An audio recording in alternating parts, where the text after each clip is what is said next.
Le mystère d'Édale, partie 2, chapitre 6. Hermès vit une pluie d'étincelles autour de lui. Des lumières incertaines, comme un clignotement d'étoiles dans le ciel, jaune et blanc, blanc et jaune. La poudre d'or et le sang, l'éclat de la nuit, une couronne, le soleil, la mort, un trésor. Il lui sembla un instant que la vérité était là, tout près, juste sous ses yeux. Il n'avait qu'à tendre le bras pour la saisir, puis tout fut noir à nouveau. C'est le visage d'Eros qui lui apparut lorsqu'il reprit conscience. « Ah, te voilà » s'écria son ami, les joues plus rondes encore de soulagement. « Tu as mis du temps à revenir à toi. Il faut dire que tu as une sacrée bosse sur la tête. » Hermès se dressa sur les coudes en se tâtant prudemment le crâne. On l'avait allongé dans une petite chambre, sur un lit de coussin. Et Minos. Eros fit la grimace.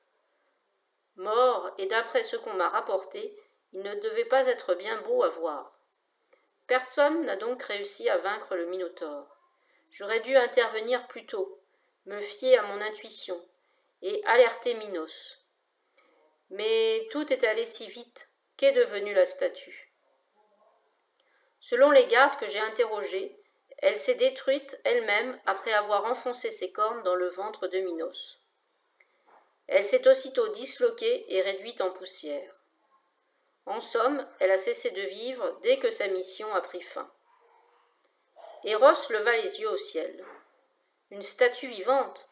Allons, Hermès, tu m'as toujours reproché ma naïveté. Mais j'ai du mal à te croire cette fois. Tu y vas un peu fort. Et pourtant, je l'ai vu bouger, Eros.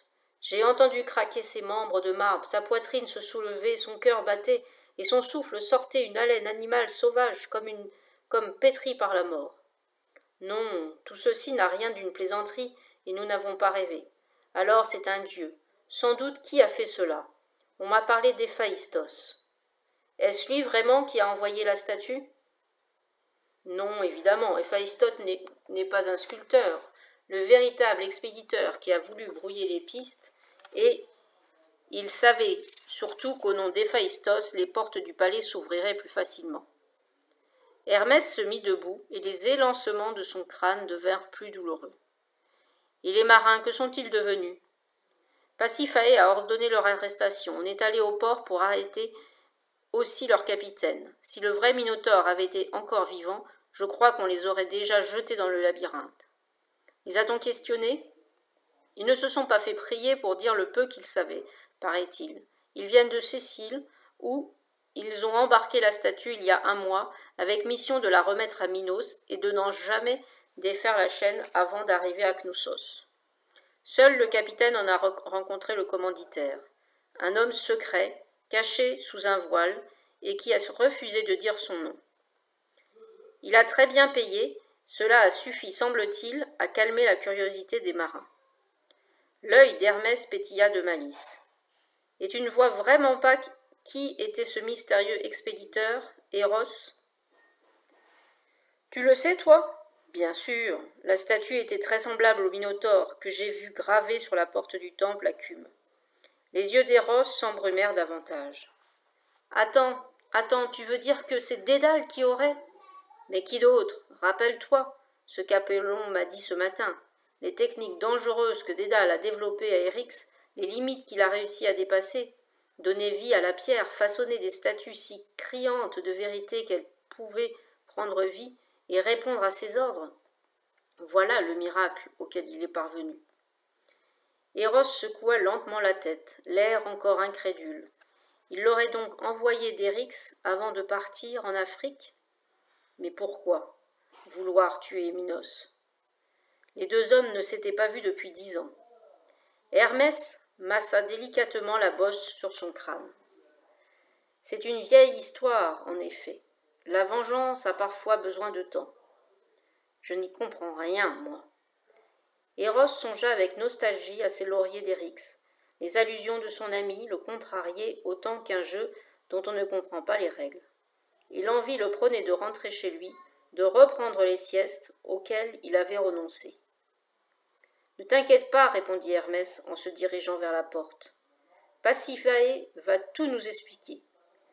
Ils demandèrent à des gardes le chemin des appartements royaux, empruntèrent des couloirs sombres où les flambeaux avaient été éteints en signe de deuil.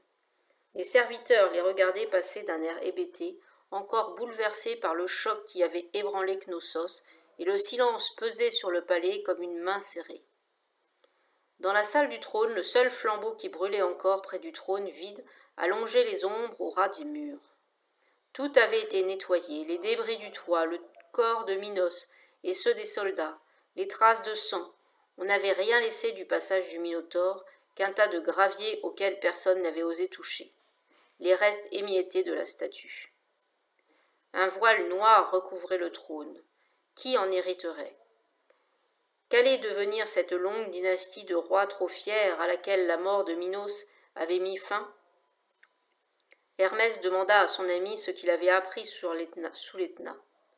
Alors, reprenant de la vigueur, Eros s'enflamma à faire le récit de ses aventures, sautillant devant son ami, prenant dans son carquois une flèche qu'il s'amusait à faire pirouetter sur le bout de son index.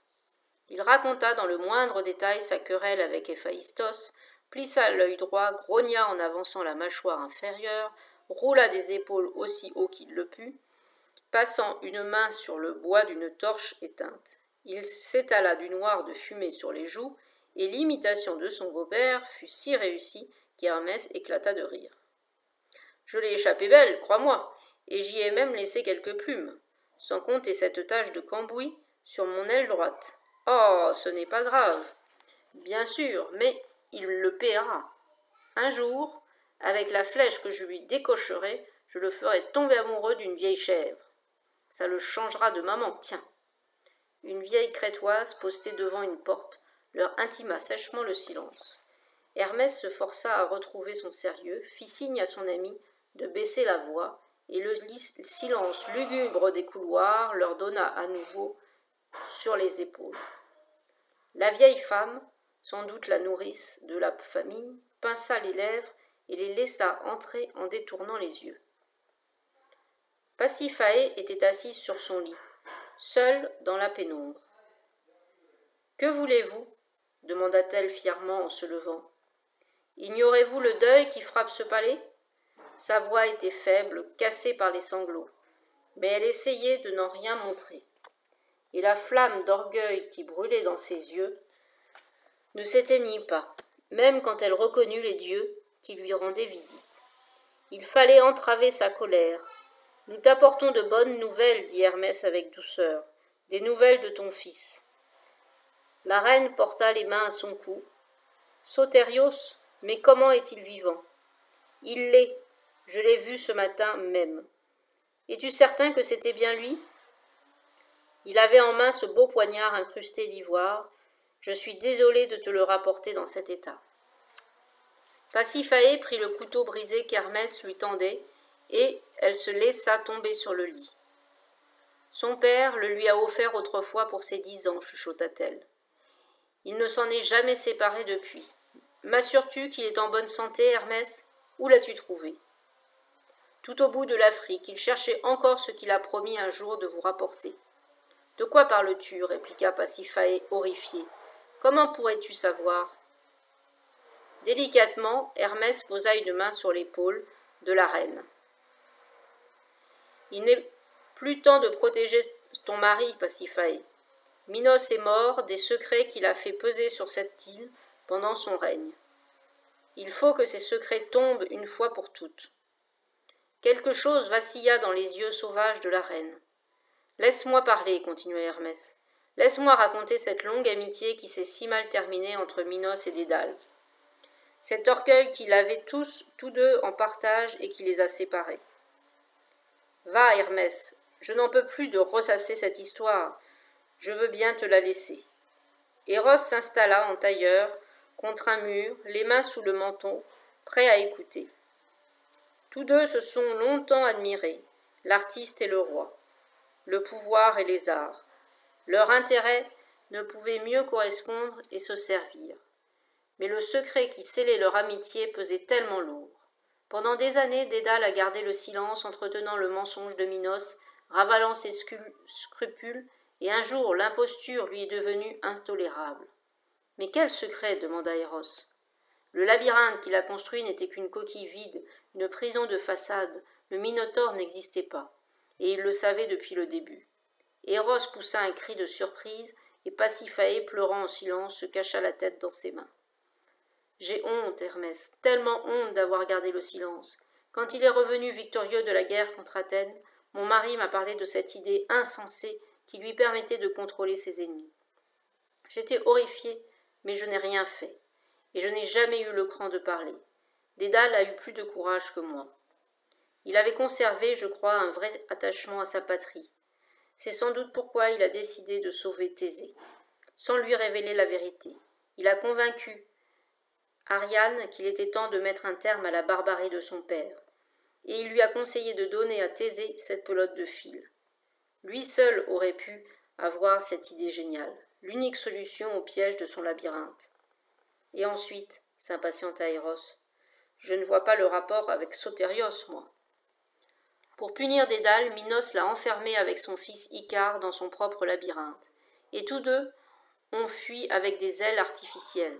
Mais avant de quitter définitivement la Crète, l'architecte a voulu retourner au palais pour se venger une dernière fois. Le vol qu'il a commis cette nuit-là dans les appartements royaux, c'était une telle audace et un tel affront pour ton mari. Tu n'imagines pas sa fureur, murmura Pasiphae. Le palais aurait pu s'écrouler sous ses cris. Eros s'agita. Mais enfin, soyez plus clair, sacre-vent. De quel vol parlez-vous? Sa couronne, voyons. Cette belle couronne d'or blanc fabriquée autrefois par un dieu et qui incarne à elle seule la grandeur de Knossos. Pour rien au monde, Minos n'aurait voulu la remplacer. Il a demandé à son fils de la lui rapporter, et en attendant, son crâne est resté nu.